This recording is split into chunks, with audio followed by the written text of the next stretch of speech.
तो इंशाल्लाह हम क्रिप्टो करेंसीज को इंट्रोड्यूस करने के लिए ये 6 पॉइंट का हमने जो एजेंडा बनाया है, I hope the screen is visible to जी एवरीवन।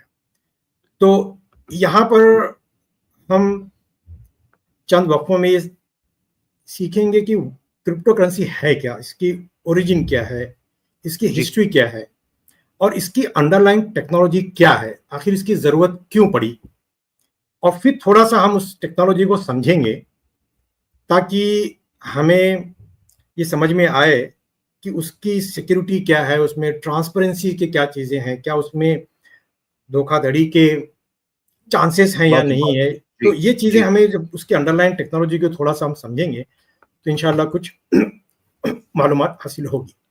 तो ये एजेंडा को लेकर मैं कुछ वक्त स्पेंड करना चाहूंगा। बिल्कुल, प्लीज गो अहेड जी। सब ऑडियंस मैं रिक्वेस्ट करता हूं, क्रिप्टो करेंसी को पे कोई भी बात डिस्कशन तब तक सही नहीं हो सकता है जब तक हम इसको अच्छी तरह से पहले अंडरस्टैंड ना कर लें।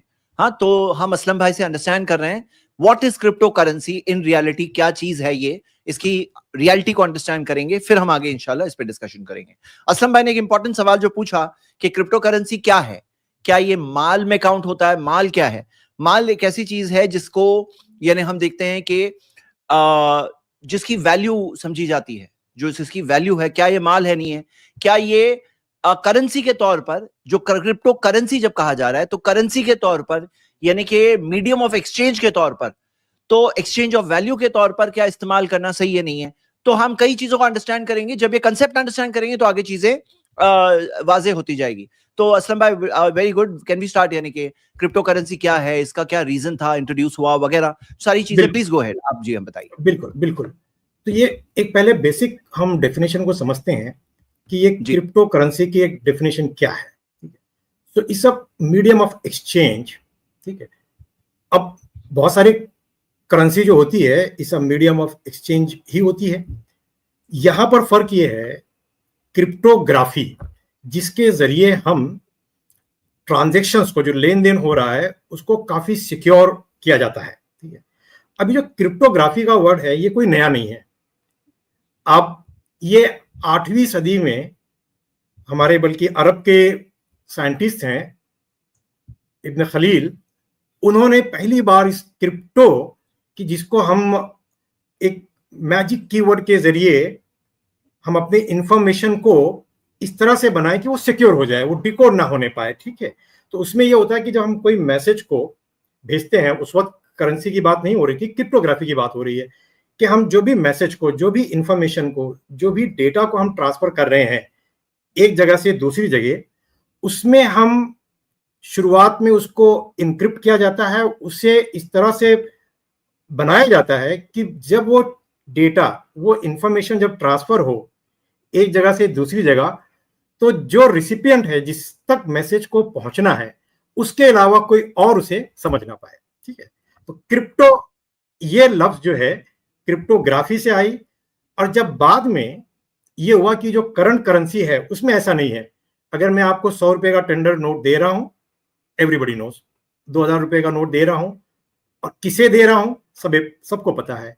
तो अगर ये इंफॉर्मेशन को हमें बड़े ही सिक्योर तरीके से अगर ट्रांजैक्शन को करना हो तो उसके लिए क्रिप्टोग्राफी का इस्तेमाल पहले भी इंफॉर्मेशन में होता था। अब करेंसी में करने के लिए लोगों ने क्रिप्टो करेंसी को इजाद की। ब्लॉकचेन आने के बाद में तो इसके ऊपर काफी अटेम्प्ट लिया गया 1992 से, जो मैं अभी बताऊंगा आगे। लेकिन जब ये टेक्नोलॉजी ब्लॉकचेन आई तो इसने किस तरीके से जो मकसद था उसको हासिल करने के लिए हेल्प किया, और जो इसमें एक कंसेप्ट था ब्लॉकचेन में कि डिजिटल लेजर, उसकी वजह से कि भाई जो इंफॉर्मेशन को हमें सिक्योर करना है वो चीज हासिल हुई ब्लॉकचेन के इंट्रोडक्शन के बाद। इसकी हम और तफसील आगे बात करेंगे इसके बारे में। अभी यहां पर मकसद ये था कि इस टर्मिनोलॉजी को हम थोड़ा सा समझें। अब आगे जो है इसकी थोड़ी सी हिस्ट्री, जब ये क्रिप्टो करेंसी का जब ये मकसद हुआ कि हमें करेंसी को, आज ये बहुत ही ओपन तरीके से एक दूसरे के बीच में ट्रांसफर हो रही है, अगर इसे हमें इनक्रिप्ट किया जाए, इसको बहुत ही सिक्योर किया जाए, तो उसके लिए पहला अटेम्प्ट लिया गया 1992 में। और ये था कि भाई उस वक्त ख्याल ये आया कि बहुत सारे जब करेंसी के हमारे जब ट्रांजेक्शन हो रहे हैं तो टैक्सेशन के इश्यूज आ रहे हैं, चोरियां हो रही हैं, तो उसमें था कि भाई इसको किस तरह से हम इन चीज़ों को अवॉइड करें। तो जो हमारे साइंटिस्ट थे इंटेल के, टिमोथी में, उन्होंने इस तरफ एक कदम आगे बढ़ाया। कॉम्प्लिकेशन की वजह से वो सक्सेसफुल ना हुआ, और 1998 में लेकिन जो दूसरे साहब थे वाइडेल ने, उन्होंने बी मनी को इजाद की, और 98 में उस वक्त तक ब्लॉकचेन नहीं आया था। बस उन्होंने ये कि चूंकि क्रिप्टोग्राफी थी, इंक्रिप्शन डिक्रिप्शन के एल्गोरिदम्स मौजूद थे, तो उस हिसाब से उन्होंने वर्चुअल मनी को बनाना शुरू किया। लेकिन 2008 में जब एक गुमनाम जिस जापानीज सतोशी नाकामोटो ने ये पेपर लेकर आए यूजिंग द ब्लॉकचेन, कि ब्लॉकचेन के जरिए जिसमें क्रिप्टोग्राफी और उसके अलावा और भी चीजें जब भी हम बात करेंगे मौजूद पाया, तो उन्होंने बिटकॉइन जब लॉन्च किया 2009 में, उसके बाद में ये बड़ा ही फेमस हुआ और लोगों ने इसे एक्सेप्ट करना शुरू किया। अब यहां पर मैं जो मुझे बात बतानी थी कि पहले जो हमारी करेंसी थी, नॉर्मल करेंसी, वो कैसे ट्रांजेक्ट होती थी कि एक आदमी है जिसे $100 ट्रांसफर करना है, रिमिट करना है दूसरे शख्स को। अब यहां पर जो एक third party, trusted third party, bank के जरिए हम ये काम करते हैं, ठीक है। बैंक क्या करता है कि शख्स ए उसका पैसा लिया, फिर वो शख्स बी जिसे ट्रांसफर करना है उसको ऑथेंटिकेट करता है, उसे वैलिडेट करता है, उसे पता लगाता है कि भाई सही आदमी है, जो सेंडर है जो पैसे भेज रहा है, और जो रिसीवर है उस तक पैसे पहुंच रहे हैं, तो उसका एक वो लेजर मेंटेन करता है जिसमें ए की इंफॉर्मेशन ए के पैसे, बी की इंफॉर्मेशन बी के पैसे, उसके बाद में उसे ट्रांसफर किया जाता है। अब इस ट्रांसफर प्रोसेस में 3 से 4 दिन, अगर आज आप मिडिल ईस्ट से पैसे मंगाएं हिंदुस्तान में, तो 3-4 दिन आपके लग जाते हैं। जो थर्ड ट्रस्टेड पार्टी है जो कि बैंक, उसका काम क्या होता है इसमें कि भाई वो लेजर को मेंटेन कर रहा है, वो ओनर को, जो भेजने वाला है सेंडर, जो रिसीवर है, वो दोनों को वेरीफाई करता है, वैलिडेट करता है, ट्रांजैक्शन को वैलिडेट कर रहा है कि इनके पास में पैसे हैं जो यहाँ ट्रांसफर हो रहे हैं, और ये ट्रांजैक्शन करने में 3 से 4 दिन हो रहे हैं। अब अगर इस प्रोसेस में बैंक जो है, जो भी थर्ड पार्टी हमारे ट्रस्टेड पार्टी हैं, वो अपने कुछ कमीशन उसमें या उसकी जो फीस है वो लेते हैं। अब अगर मान लो मुझे ये करना हो कि भाई मुझे 4 दिन नहीं, 3 दिन नहीं, इमीडिएट मेरे पैसे ट्रांसफर होना चाहिए, मुझे $30 या $40 आज की तारीख में जो खर्च होते हैं पैसे को ट्रांसफर करने के लिए, रेमिटेंस करने के लिए इंटरनेशनल, या जो भी वो कमीशन बैंक लेती है वो मुझे नहीं देना, और थर्ड पार्टी का मुझे इन्वॉल्वमेंट नहीं रखना। इन चीजों को मद्देनजर रखते हुए ये हुआ कि भाई हम जो है ट्रेडिशनल बैंक के बजाय कोई ऐसी करेंसी हम इजाद करें जिसके तहत ये 3 जो प्रॉब्लम है, थर्ड पार्टी का involvement, time consumption of 3 to 4 days and the commission involve in this transaction, इन तीनों चीजें से अगर हमें छुटकारा हासिल करना हो तो हमें एक डिजिटल करेंसी इजाद करनी होगी। और उस वक्त जो है क्रिप्टो करेंसी का मार्केट में आया। उसमें यही हुआ कि भाई अब कोई बैंक, कोई ट्रस्टेड थर्ड पार्टी नहीं है, ना ही कोई कमीशन इन्वॉल्व हो रहा है, और ट्रांजैक्शन जो है क्रिप्टो करेंसी में इमीडिएट हो जा रही है।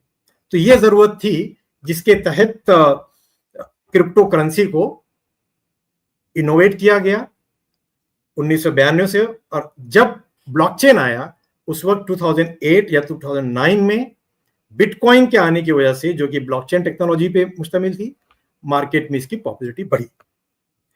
अब ये वर्क कैसे करता है, ये ट्रांजैक्शन क्रिप्टो करेंसी कैसे, आखिर हमने इसको बैंक को, जो कि एक थर्ड पार्टी था, एक ट्रस्टेड पार्टी था, उसका हम एलिमिनेट कर रहे हैं।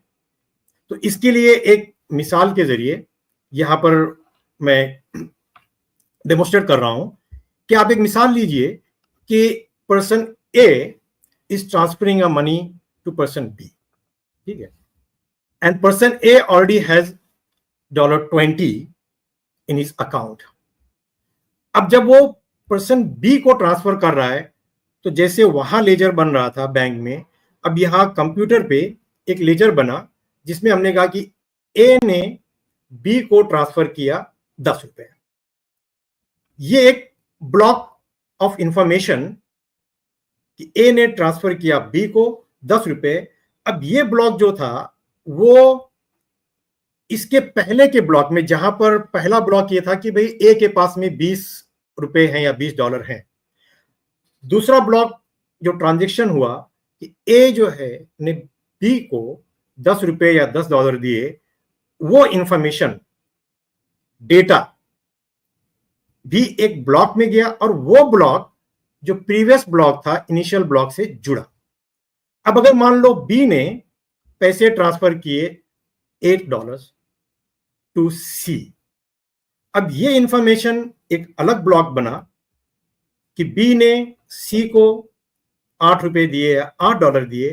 अब ये ब्लॉक जो है वो जो प्रीवियस जो ट्रांजैक्शन हुए थे उससे उसका लिंक हुआ. इसी तरीके से मान लो सी ने डी को $5 दिए. अब एक नया ब्लॉक सी टू डी $5, उस ब्लॉक को प्रीवियस ब्लॉक से लिंक हुआ और ये इंफॉर्मेशन बिल्कुल जिस तरह से बैंक ने लेजर को मेंटेन किया था, ये लेजर ही है इसके अंदर ब्लॉक की शक्ल में. अब यहां डिफरेंस ये है कि ये जो पूरा ब्लॉक बना, मल्टीपल ब्लॉक्स, बैंक के केस में वो सेंट्रल बैंक, एक ही बैंक में उसका इंफॉर्मेशन होता है. सी को ये नहीं पता होता कि बी का जो ट्रांजैक्शन हुआ वो इंफॉर्मेशन सी को नहीं पता होता, बी को ए के लेजर इंफॉर्मेशन नहीं पता होते. वहां पर जो लेजर होता है वो सेंट्रलाइज्ड होता है. अब यहां ब्लॉकचेन के उसमें हो ये रहा कि ये जो ब्लॉक ऑफ इंफॉर्मेशन है, मल्टीपल जो ब्लॉक्स बने, अब ये सारे के सारे लोग जो हैं सब नोड्स पे आप देखेंगे सी के पास में भी जो इंफॉर्मेशन आई उसके अंदर उसके जो प्रीवियस ब्लॉक्स थे वो सारे डेटा वहां पर लिंक के जरिए जुड़ते हुए आ गए हैं. इसका मतलब यह कि अब there is no centralised ledger. अब जो है लेजर जो है वो डिस्ट्रीब्यूट हो गया है उन लोगों के बीच में जो लोग इस ट्रांजैक्शन में इन्वॉल्व हैं. ये एक जो कंसेप्ट डिस्ट्रीब्यूटेड लेजर जिसे कहा जाता है कि अब लेजर एक सेंट्रलाइज्ड बैंक के पास में नहीं, बल्कि इस ट्रांजैक्शन में जितने लोग इन्वॉल्व हुए हैं सबके पास में इसका लेजर विद द हिस्ट्री, मतलब कि जो ब्लॉक्स बने तमाम ब्लॉक्स, और चूंकि ये चेन बन चुका है तो इसीलिए इसे ब्लॉकचेन कहा जाता है. ये अब हर एक नोड या हर एक शख्स जो इस ट्रांजैक्शन में इन्वॉल्व हुआ उनके पास ये पहुंच चुका. यहां तक हुआ कि जो डिफरेंस आए कि भाई यहां पर एक तो सारे के सारे लेजर सबके पास में हैं. अब ये एक कंसेप्ट जो इसमें आया क्रिप्टो करेंसी में माइनिंग का, अगर हम वो भी डिस्ट्रीब्यूटेड लेजर पहला कंसेप्ट जो कि काफी इंपॉर्टेंट कंसेप्ट रहा कि बैंक के पास सेंट्रलाइज लेजर, डिसेंट्रलाइज लेजर का कंसेप्ट ब्लॉकचेन ने इंट्रोड्यूस किया, जहां पर जितने नोड इन्वॉल्व हुए, जितने शख्स ट्रांजैक्शन में इन्वॉल्व हुए उनके पास में लेजर पहुंचा. दूसरा कंसेप्ट माइनिंग. अब यहां पर जब एक ट्रांजैक्शन हुआ, जैसे फर्ज करें आप कि सी ने जब $5 उसे देना हुआ या जब बी को $8 देना हुआ, अब यहां पर जो लोगों के पास में माइनिंग में इन्वॉल्व है, अब जरूरी नहीं कि जितने लोग ट्रांजैक्शन में इन्वॉल्व है माइनिंग करें. यहां हम फर्ज करते हैं कि ए और सी इन दोनों के पास में कंप्यूटर्स हैं, इन्होंने इन्वेस्टमेंट किया हुआ है माइनिंग के प्रोसेस में.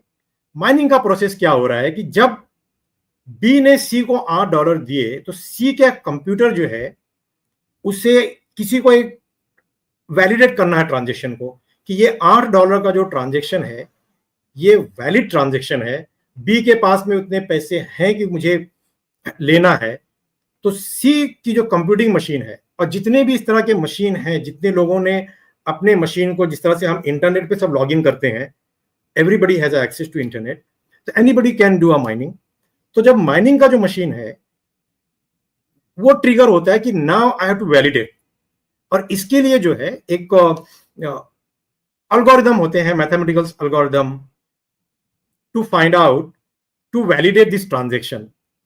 अब ये एक कंपटीशन होता है सारे लोगों के बीच में जितने लोग माइनिंग के प्रोसेस में इन्वॉल्व हैं। इनका काम दो होता है माइनिंग में। एक है कि आप जो ट्रांजेक्शन आपके पास में आया कि बी ने सी को $8 देना है, अब उसे वैलिडेट करें।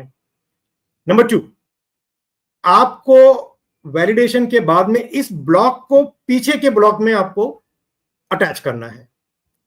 अब जब पीछे के ब्लॉक में अटैच करना है तो नाउ द माइनिंग प्रोसेस में आप जाके सारे जहां जहां डिस्ट्रीब्यूटेड लेजर है, एक अल्गोरिदम के जरिए आपको वहां पर अटैच करना है। और ये जो अल्गोरिदम रन करते हैं इनके बीच में कंपटीशन होता है। The first person who finds it, they get the reward. And that's where, जहां पर ये होता है कि माइनिंग में भी लोग पैसे बना रहे हैं जो अपनी कंप्यूटिंग पावर को यूज करके, तो वो फिर अपना वो की एक जनरेट करता है कि yes I found the key, और अब जो है ये मैं ले आके जो लेजर का पहले 2 ब्लॉक थे, A equal to $20, A minus B $10, the first miner जिसे वो अल्गोरिदम क्रैक किया, वो उस ब्लॉक को, उस ट्रांजेक्शन को पीछे के जो ब्लॉक्स आ रहे थे उसमें जाके वो ऐड करता है। इसे हम कहते हैं माइनिंग प्रोसेस। और इसके बदले में उसे जो है, क्योंकि उसका इन्वेस्टमेंट होता है कंप्यूटिंग में, उसका इन्वेस्टमेंट होता है जो भी इलेक्ट्रिसिटी चल रही है, तो इसके लिए उसे कुछ इसमें रिवॉर्ड दिए जाते हैं। तो ये हुआ हमारा एक माइनिंग प्रोसेस। तो ज़्यादा वी विल कंटिन्यू, या इसमें हम कुछ क्वेश्चन लेंगे या क्वेश्चन एंड में लेंगे? ले सकते हैं। ऐसा करें, आप कंप्लीट कर लें जो आप बता रहे हैं ना, एक कंप्लीट कर लीजिए, फिर हम लोग एनालिसिस स्टार्ट करेंगे इंशाल्लाह। मैं भी अपने बातें कुछ रखूंगा इंशाल्लाह। एंड आज जरा सब व्यूअर्स को मैं कह रहा हूं, आज हम सिर्फ क्रिप्टो करेंसी पे डिस्कशन इनवाइट कर रहे हैं, यानी कि दूसरे जनरल टॉपिक्स आज प्लीज ना पूछें, आज सिर्फ क्रिप्टो करेंसी पे बात होगी। तो अगर किसी को कुछ आकर पूछना है, बात करना है, तो हम इस टॉपिक को अच्छी तरह से, यानी कि एक कैंडिड डिस्कशन करना चाहते हैं, यानी कि असलम भाई भी यहाँ पर है, मैं अपने पॉइंट ऑफ व्यू भी रखूंगा, असलम भाई की भी बातें, एंड वी विल डिस्कस। तो अभी आप लोग सब पहले समझ लेंगे तो डिस्कस कर सकेंगे। हाँ, तो जैसे कोई पूछ रहा है क्रिप्टो करेंसी जायज है या हराम है, रुकिए आप थोड़ा, मतलब वहां पे डायरेक्टली जाने की जगह पहले एक बार अंडरस्टैंड कर लेते हैं, फिर काफी चीजें वाज़ेह हो जाएगी इंशाल्लाह। जी असलम भाई प्लीज गो अहेड। बहुत बेहतर। तो अब यहां से हमने 2 जो इंपॉर्टेंट कंसेप्ट ब्लॉकचेन के थे, एक तो डिस्ट्रीब्यूटेड लेजर और दूसरा माइनिंग। अब वहां से हम आगे बढ़ते हैं कि ये ब्लॉकचेन के और क्या उसके फीचर्स हैं जिसकी वजह से इतना ये हुआ। तो हमने बात की कि भाई डिस्ट्रीब्यूटेड लेजर पहली चीज है जो अभी हमने समझा। दूसरा हमने क्रिप्टोग्राफी की, जब यहां पर हम ब्लॉक को बना रहे हैं तो सारे ब्लॉक में जो डेटा जा रहे हैं और ब्लॉक में क्या इंफॉर्मेशन होती है वो आगे की स्लाइड में देखेंगे, ये इनक्रिप्ट होता है। ये उसको जो है हमने बहुत ही सिक्योर करता है ब्लॉकचेन टेक्नोलॉजी क्रिप्टोग्राफी के जरिए। तीसरा इंपॉर्टेंट पॉइंट जो है कंसेंसस, ये है ना, जैसे हमने बताया कि जब वो एक ब्लॉक को ऐड करता है, ब्लॉक जो सारे चेन जो ट्रांजेक्शन के हो रहे हैं, पहला लेजर का इंफॉर्मेशन बना, सेकेंड जो हम देख रहे थे बी सी, अब ये सारे नोड तक वो इंफॉर्मेशन जाते रहते हैं। इसलिए यहां पर जो लेजर बन रहे हैं उसमें तमाम जो नोड्स हैं, जो लोग हैं, उनका कंसेंसस इन्वॉल्व होता है। एंड जो आखिरी पॉइंट है कि शेयर्ड कॉन्ट्रैक्ट, कि डेटा जो है जब तक, चूंकि ये सब सारे जगह लेजर डिस्ट्रीब्यूटर हैं, और जो इंफॉर्मेशन है वो सारे इंफॉर्मेशन, चाहे वो डेटा हो या उसका ट्रांजेक्शनल डेटा हो, कि उसकी जो एक्टिविटी हुई है वो सब के सब लोगों में शेयर होते हैं। तो ये 4 फीचर की बुनियाद पे ब्लॉकचेन जो है, जब 2008-9 में बिटकॉइन ने इसके ऊपर डेवलप किया तो वो काफी आगे बढ़ा। इस ब्लॉक में होता क्या है, जो हमने ब्लॉक सिंपल सा देखा था कि ए ने बी को $8 ट्रांसफर किया, तो एक सिंपल सा हमने बात किया कि $8 का या ₹8 का ट्रांजेक्शन हुआ, इस ब्लॉक में, जो कि एक सिंपल ब्लॉक था, अब इसके अंदर जो इंफॉर्मेशन होते हैं वो जैसे मतलब कि एक सिक्योर नंबर होता है जिसके तहत उस ब्लॉक को आइडेंटिफाई किया जाता है। दूसरा कि जितने भी ट्रांजैक्शंस हुए हैं उसके पहले वो सब के सारे ट्रांजैक्शंस उस एक ब्लॉक के अंदर होते हैं। देन उस ब्लॉक के ऊपर एक्टिविटी क्या हुई, कब वो ब्लॉक बना, कब वो अपडेट हुआ, उसका जो वर्जन नंबर बनता है। अब वो जो तीसरा ब्लॉक अगर दूसरे ब्लॉक से जुड़ा है तो कौन सी की से जुड़ा है, ठीक है, उसकी मार्केट लूट क्या है, मतलब कि जो सारे इसके अंदर हमारी माइनिंग हुई है उसके जो आउटकम आए हैं उसकी इंफॉर्मेशन, उसके टाइम स्टैम्प, जो हमारे पजल सॉल्व हुए हैं उसकी डिफिकल्टी के लेवल कितने थे, वो सारी इसकी सारी इंफॉर्मेशन हमारे इस ब्लॉक में पाई जाती है। और ये सारा इंफॉर्मेशन जो है वो इनक्रिप्टेड होता है। वो इनक्रिप्टेड, जैसे मैंने बताया कि उसको इस तरह से मैजिक नंबर बना दिया जाता है कि उसको कोई और ब्रेक नहीं कर पाता। उसकी एक अलग थियरी है कि किस तरह से इंक्रिप्शन एंड डिक्रिप्शन वर्क होता है, उसके क्या क्या अल्गोरिथम्स हैं कि उसको हम सिक्योर करें, उसको अनरीडेबल फॉर्मेट में हम उसको बनाएं सिक्योरिटी के हासिल करने के लिए। तो अब ये कि भाई इन नटशेल जो हमने ब्लॉकचेन के बारे में बात की, जो कि वेरी क्रिटिकल टेक्नोलॉजी है बिटकॉइन के लिए या किसी भी तरीके की जो क्रिप्टो करेंसीज आज मार्केट में है, तो उसमें हमने बताया कि ब्लॉकचेन में ये डेटा और ट्रांजैक्शनल डेटा दोनों इंफॉर्मेशन उसमें होती हैं। ये मल्टीपल जो सिस्टम है, जितने लोग इन्वॉल्व हैं ट्रांजैक्शन में, सब तक ये रेप्लिकेट होती हैं। ये कहीं एक सेंट्रलाइज जगह पे नहीं होती है बल्कि डिस्ट्रीब्यूट होती हैं मल्टीपल लोकेशंस पे, इसीलिए इसे डिसेंट्रलाइज या डिस्ट्रीब्यूटेड कहा जाता है। पीयर टू पीयर नेटवर्क्स, चूंकि ये कंप्यूटर बेस्ड है, हिस्ट्रिकल रिकॉर्ड सारी की सारी हिस्ट्री इसमें हमारी मेंटेन होती है। चूंकि इसमें क्रिप्टोग्राफी का यूज हुआ है, काफी सिक्योर है। और इसके अंदर जैसे जब हम माइनिंग करते हैं तो हम उसमें लिख रहे हैं, जब हम उसको इन्फॉर्मेशन को रिसीव कर रहे हैं तो रीड कर रहे हैं।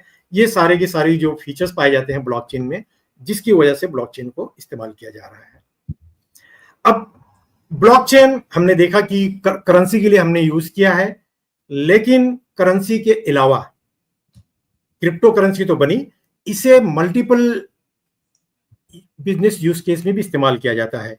अब आप देख लीजिए कि अगर मैं एक कंपनी चला रहा हूं तो मेरी कंपनी की जो इंफॉर्मेशन है, जो ट्रांजैक्शंस होते हैं, बैंक तो होते हैं, हमारे ऑडिटर्स होते हैं, हमारे सप्लायर्स होते हैं, हमारे वेंडर्स होते हैं, आज की तारीख में ये मल्टीपल मुझे कनेक्ट करना होता है। लेकिन अगर हम ब्लॉकचेन टेक्नोलॉजी को यूज करें तो चूंकि इसके अंदर ये टेक्नोलॉजी जो है कि यहाँ पर डिस्ट्रीब्यूशन का कंसेप्ट है, तो एक ही इंफॉर्मेशन सबके पास जाएगी, तो मुझे इस बात का रिस्क कि कोई इंफॉर्मेशन मेरे पास में है लेकिन जो मेरे वेंडर के पास में कोई और इंफॉर्मेशन है, बैंक के पास में कोई और इंफॉर्मेशन है, ये इनकंसिस्टेंसी का रिस्क नहीं होता है। इसीलिए जो है इसे मल्टीपल तरीके से बिजनेस में यूज किया जाता है। गवर्नमेंट के काफी सारे ऐसे एप्लीकेशंस हैं जहां पर ब्लॉकचेन को इस्तेमाल किया जा रहा है। और आखिर में मैं जो है कि ब्लॉकचेन की वजह से, अब जो हम तो पहले क्रिप्टो करेंसी की बात कर रहे थे, अब बहुत सारी ऐसी चीजें हैं जो मार्केट में आई हैं। क्रिप्टो करेंसीज, बिटकॉइन, ये सारे फंजिबल होते हैं, लेकिन अब जो है non fungible token, concept of crypto currency, जो मार्केट में अब एनएफटी कहलाती है, कि जिसके अंदर आपके पास में कोई आर्ट वर्क है या आपका अपना जो रियल स्टेट है, जो या तो जो फिजिकल चीजें हैं या डिजिटल चीजें, उसको आप टोकन बना के अब उसकी भी जो है ट्रांजैक्शंस मार्केट में हो रहे हैं। और लोग अल्हम्दुलिल्लाह इसको जो है, crypto currency was only currency ना, एनएफटी जो है वो कमोडिटी के ऊपर एक using the crypto transform information market में नई चीज जो आई है, उसी तरीके की है क्रिप्टो करेंसी की तरह, लेकिन ये हटके कि इसके पीछे जो है एक टेंजिबल एसेट्स होता है। इसमें हम एनएफटी की बाय एंड सेलिंग करते हैं, इसकी ट्रेडिंग करते हैं। अब इसके पीछे डिजिटल भी है और फिजिकल एसेट भी या फिजिकल चीजें भी होती हैं। ये एक नई चीज on that technology of blockchain आ चुकी है। अब इसी के साथ में जो टेक्निकल पार्ट था वो हमारा यहाँ खत्म हुआ और मैं स्क्रीन को भी शेयर करने को स्टॉप कर रहा हूँ जैद भाई।